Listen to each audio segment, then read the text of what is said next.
Hello, my friends. Jeff, Tax Rescue CPA.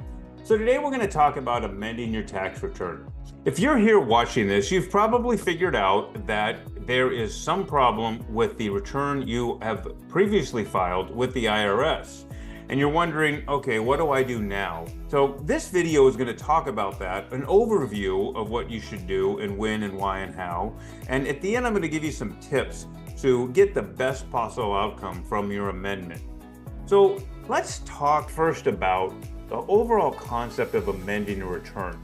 So you file a return with the IRS, and basically the instant you file it, that filing is irreversible. The IRS does not allow you to cancel an e-file or take it back. And this includes mailing. Once you've mailed it, it's filed.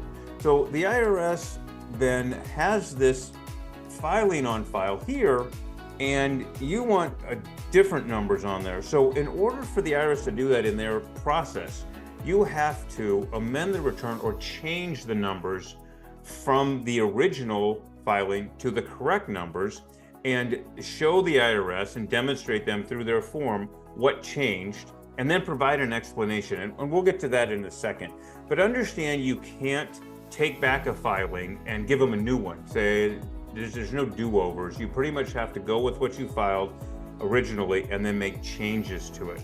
So let's talk about why you would amend your return. There are four main categories for amending a return. The four are, there's new income to report or less income, changes to income basically. And this is where you get your most common change. Honestly, the most common change I see for amending a tax return is an income item overlooked. Usually a W-2. A close second is an investment item, interest, dividends, a sale of some sort of security. Those documents tend to come a little later in the calendar period than W-2s. And so often you'll have somebody file their return, let's say in February, and then after they file it, they'll receive another document in the mail. Important tax document, missed that. And then you have to decide what to do. So income is the first reason you're going to amend it if you have a change there. The second reason is a change of dependents. For some reason, the dependents you want on your return needs to be changed. The third reason is a change to your filing status. Maybe you originally filed single, but realized with a change to dependents, you could file as head of household. One of the things to note, and I'm going to say this again in the tips because it's that important, is that you cannot change your filing status from married filing joint to married filing separate after the due date of the tax return. So I always think of this as a concept of what God has combined, the IRS cannot separate. So if you file as joint and the due date is passed, you can't separate. So to understand this, if you file a return in February, married filing jointly, and then in March you say, oh, you know what, we should have filed separately, you can do that. But 2 years later, you can't do that. Okay, and then the fourth reason is because of a change to deductions or credits. And a lot of times the credits will change as a consequence of changing your dependents. But deductions, maybe you simply forgot to deduct something on Schedule A. So we've got income, dependents, filing status, and credits. Okay, so that's why you would change. Now, keep in mind if there are other reasons you may file an amended, but anything other than those four I listed, you want to take a serious look at whether filing an amendment is the right way to correct the error. There are other errors that can't be corrected through amending your tax return. But for this video, we're going to stick with the ones that can be corrected with amendment. So what about when? When do I file this amendment? And the short answer is as soon as possible. The long answer is as soon as possible, unless the IRS hasn't finished processing your original filing. This would include the processing of the return and or the providing of the refund or the issuing of the refund. So if you file a return on Tuesday and you realize on Wednesday that you made a mistake, you don't want to e-file an amendment on Thursday. This is just going to confuse the system. So you want to wait. Additionally, wait till you receive the refund, because that will provide more clarity as far as which way the money needs to flow when you file that amendment. okay? But beyond that waiting period of waiting for the original return you want to file to get processed, you want to file the amendment as soon as possible. And this kind of comes down to the usual deadline of 3 years for when the IRS will issue a refund. So if you're filing for your amendment to get a refund, you only have 3 years from the original due date to do that for the most part. Other than that, if you're filing to fix some error where you owe money, there's not really a time limitation on that. You always need to send the IRS more money. Okay, so how are we going to do this? How are we going to amend the return? And basically, you're going to use Form 1040X and whatever state form, because if you amend your federal return and you file a state return, you're going to need to amend your state return also. Keep that in mind because the IRS and the states communicate. It takes them a while, but they communicate trade numbers back and forth, and if they don't match, that's going to cause you some problems in the future. So how do we do this? Well, the first thing to do is to grab your original return.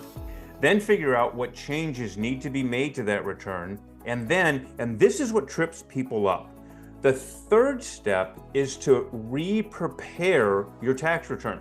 A lot of people, they'll go right to the 1040X and start listing the changes on there. And until you've completely recalculated your return, you shouldn't touch the 1040X yet.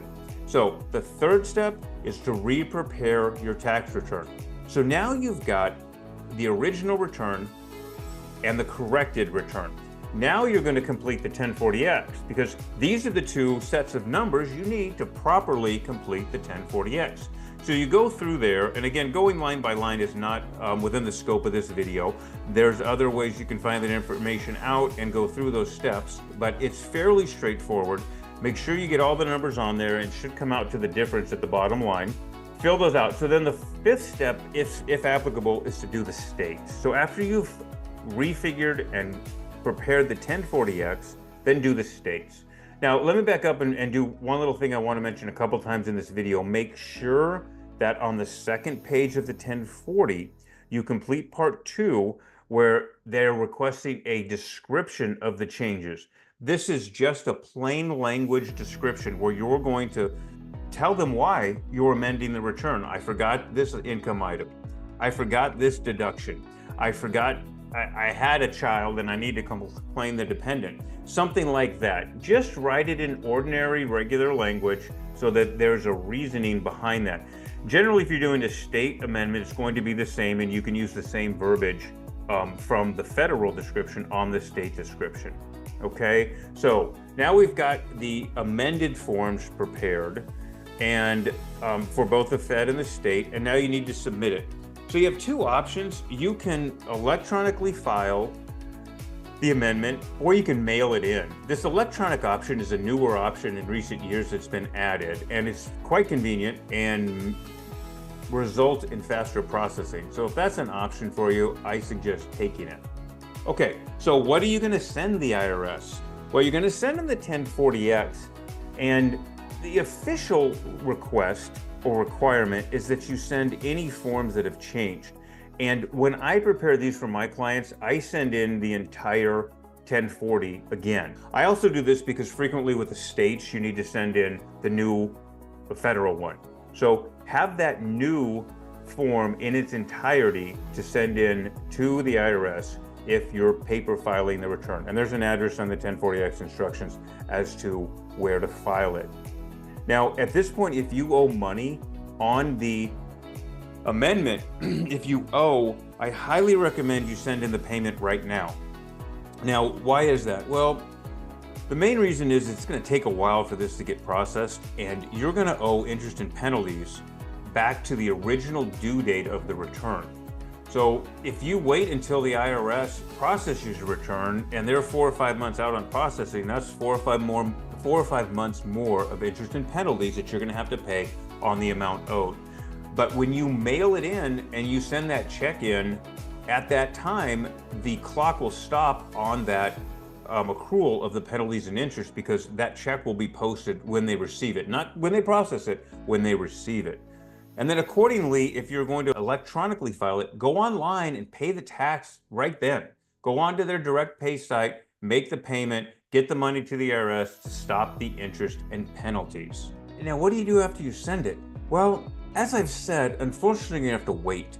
It takes less time if you e-file it, but even then, e-filing an amended return takes longer to process than e-filing a regular return during tax season.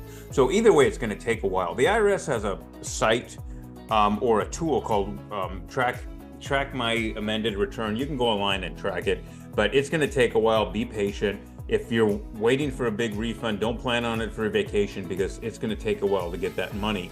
So that's the next thing you do is you wait. Now, that's the overall process of how to get this mistake fixed. Let me give you some tips that will make this process easier and answer some questions you may have along the line. As I mentioned before, this is very important. You cannot change your filing status from married filing joint to married filing separate after the due date of the return has passed. So, and this comes up a lot years later when one spouse says, I didn't know the other spouse did that. I don't agree with that. I want to be separate. You can't do it. It's not allowed. As I mentioned at the beginning of this video, you can't just cancel a filing. If you filed and it's completely wrong, you have to amend it. It's the only way to fix it. Now, a lot of times I get questions about the size of the error. Jeff, is the IRS going to care about $12 worth of interest?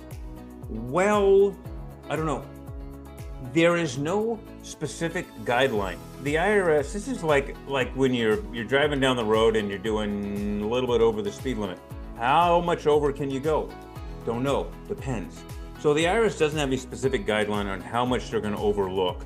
Well, I'm not even going to put a number on. Let's say if the difference is small, the risk you run is that the IRS comes back to you later and says, hey, your return was wrong by this much.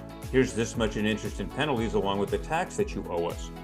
Well, is that amount going to be more than the hassle that it is to amend the return now? You kind of have to weigh those out and figure that out for yourself. If the difference is larger, okay, which again is a relative term, but if it's larger, if you wait and the IRS comes back and they say, oh, there was this large amount of income that you didn't report and it resulted in a large amount of tax, you're going to be assessed what's called an accuracy related penalty, which basically is a penalty that says, yeah, you reported your income and filed a tax return, but it was grossly incorrect. And you were doing this because you didn't want to pay the tax. That will be the assumption. And the penalty is stiff. And it's not something that you can get easily, if ever, forgiven, revoked, or taken away. So as soon as you know there's a large mistake, file an amendment. Waiting for the IRS to figure it out is going to be much more costly. Okay, heed my words and listen to my warning. If on the return, if you go to the 1040X and you see it, there's a column B, that's the change column. If the change is negative, put a negative sign in front of the number in column B. Okay, quick little tip, there you go. Don't send in your originally filed return when you send in the amendment. That is going to be extra information that's going to confuse the IRS. If you're going to send in a full return with your amendment, send in the correct one. They already have the original. This is a big tip that can really cause problems, is use your current address on the 1040X. If your address has changed since the original filing of the return, use your current address because you want any follow-up and notifications to go to your current address, not your old one. The other thing is that the 1040X form these forms tend to be applicable to a few years at a time. The IRS will update the form every few years. There's not a separate one for each tax year. So you'll have a form, the current form may be good for 4 years back. Well, this doesn't mean you can use it for all 4 years together. You need to file a separate 1040X for each year you're going to amend. But if you're going back far enough and the current 1040X form is not applicable anymore, then make sure you find under previous forms on the IRS site the old 1040X that is applicable to the years you are amending and changing. Use the right 1040X form for the year you're amending and use a separate 1040X form for each year you're amending. Okay, makes sense? Bouncing ball, a lot of pieces to it. So overall, don't be intimidated by this process. Filing an amended return is just re-preparing your original return with the correct information, and then telling the IRS whether you owe them or they owe you. And keep in mind, if you owe them, even if you pay it right away, be on the lookout for a friendly little notice with a calculation of the interest and penalties. Be sure to pay it as quickly as you can, because if you don't, more and more will be added, and the IRS will send you a new notice in about 5 weeks saying you owe them more money. So pay that when it comes and be done with the deal and put the whole thing to bed. Let me know in the questions and comments if you have anything I can help you with, and I hope this has answered all your questions.